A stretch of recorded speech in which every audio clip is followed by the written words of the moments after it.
Okay, hello. So this video is a follow-up to the acid redox explanation, turning onto the base redox explanation. Now, what I think you'll be happy and or surprised to know is that this is very, very similar to what you just did with acid. It's just that at the final step, you're not going to have any H plus left. You're only going to have potentially OH minus. Let me show you how it works. So I'm going to rub this stuff out first. Now, you've already done this question or you've seen the answer in previous videos. So what I'm going to do, I'm going to combine these two equations, these two half equations again, back into the final balanced form that we looked at for our acid redox. So forgive me if this step seems unfamiliar or confusing, but you've already done this, we've already seen it, okay? So I'm just going to write it back out at the top here. So you end up with, after the balance, 3As2 3 plus 7H2O plus 4NO3 minus goes to plus 4H plus goes to 6H3ASO4 plus 4NO. Whew, that's a long equation. Okay, so two half equations we looked at before, combined together in the balanced form. The electrons have been eliminated. You have 12H plus on this side, 16 on this side, ends up with 4, etc., etc. So we've done this, we've looked at it. Now, for base redox reactions, all we need to do differently is at the end of everything, add in OH minus ions to both sides of the equation. Because in a basic solution, you're not going to have H plus available floating around. Now, what you have to understand that water has both H plus and OH minus already inside of it. They are both able to cause the transfer of electrons between different things. So most reactions can happen in both acidic conditions or basic conditions, but they may do better with one or the other, and you might have to choose which one is going. You choose acidic media, for example, because it might make the reaction happen faster. But technically, you can do any redox reaction with both H plus or OH minus, but you're going to choose which is the best one dependent on the reaction.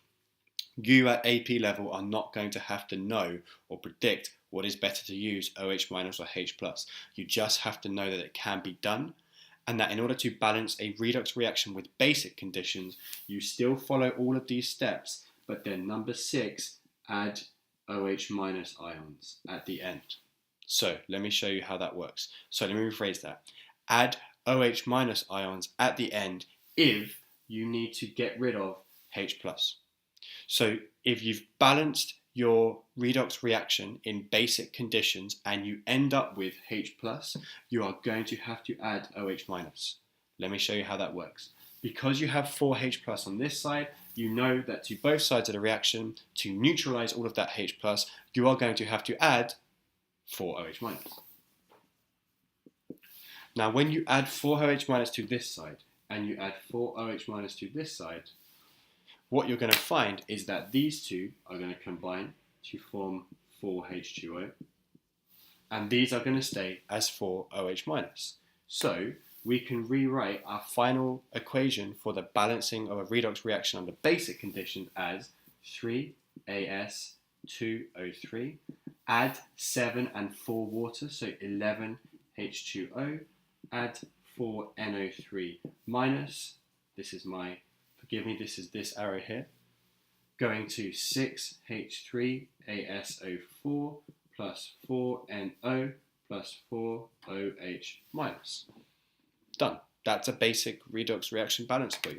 Now, you can pause this and sort of have a look at it to comprehend it, but just to sum it up, you're adding the same amount of OH minus to each side with the purpose of getting rid of H plus. Because your reaction's happening in basic conditions, you know you won't have H plus available, you're only going to have OH minus available, okay? So this is the same redox reaction happening under basic conditions, and it still balances out using this method. So I'm going to show you another reaction where we do the redox reaction under basic conditions, okay? I like this reaction because it touches on a couple of other things which are quite interesting and confusing. So let's say we have chlorine gas that we put into water and we end up with Cl- and OCl-. Whew. Just looking at that, it just seems confusing. The chemistry seems weird and wrong. But remember, it's happening in water, so there's O's and H's and electrons available. And it's happening in basic conditions, so you might expect to see some OH- as well. However, first, you still have to split it into two half equations. Now, what is clear is that if you're going to have this that both of your half equations have to have CO2 on the left-hand side because you only have CO2 to begin with, right? So, half equation 1, you're going to have CO2 becoming Cl-. Half equation 2, you're going to have CO2 becoming OCl-. I suppose one question you might want to know is, what you might want to answer is, what is happening to the chlorine in each of these things? Like, where's the reduction, where's the oxidation?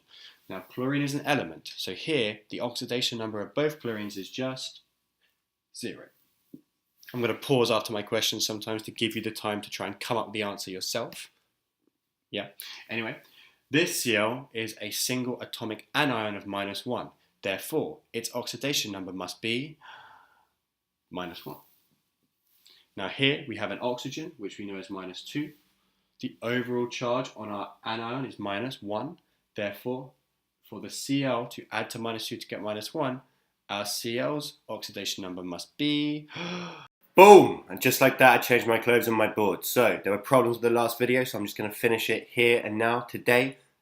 So, as I was saying, you have a -1 anion overall, a -2 oxygen, therefore we know our Cl is going to be +1. So, we've known that we have an oxidation reaction with chlorine becoming OCl- because our chlorine is becoming +1 from 0.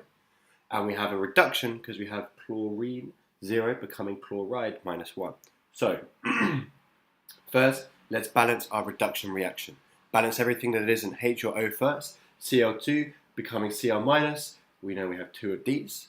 Now we have minuses on this side, which are not on this side. We also know that we are adding electrons to this, reducing chlorine to become chloride. So, we are going to add 2E-.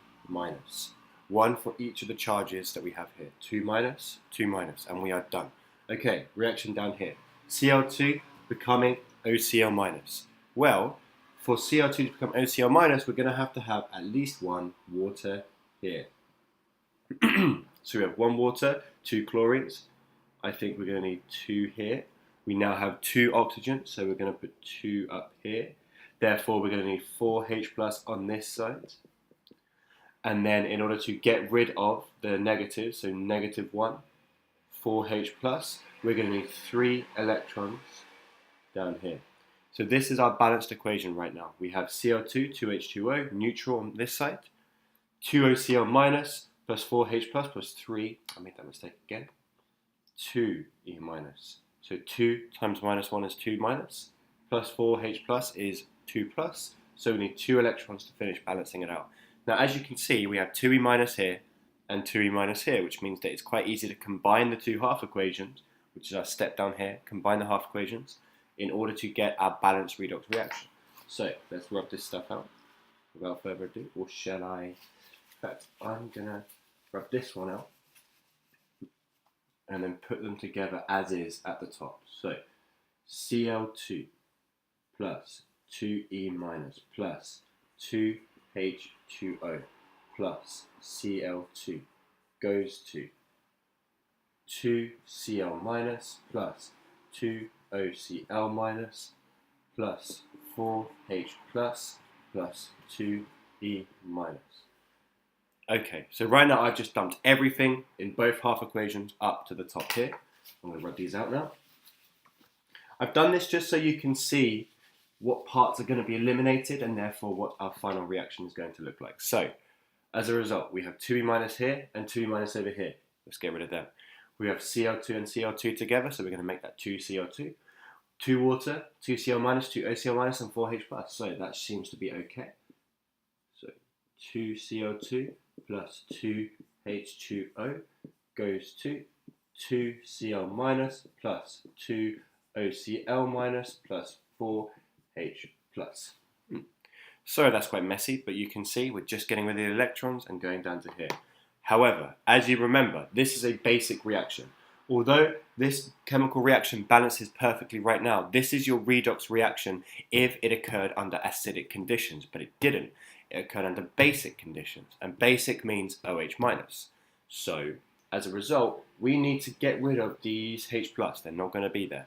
We're going to use OH- to do that, and in order to do that, it's clear we're going to add 4 OH-. And whatever you do to one side, you have to do to the other. So 2Cl2 plus 2H2O plus 4OH- goes to 2Cl- plus 2OCl- plus 4H2O. Is that finished? What do you think? No, because you have 2H2O here, you have 4H2O here. So the easiest thing to do is just to say that, well, we can get rid of the 2H2O on this side, and we can get rid of the 4H2O on this side, and then we can change this to 2. Et voila. And that is our finished, balanced redox equation under basic conditions.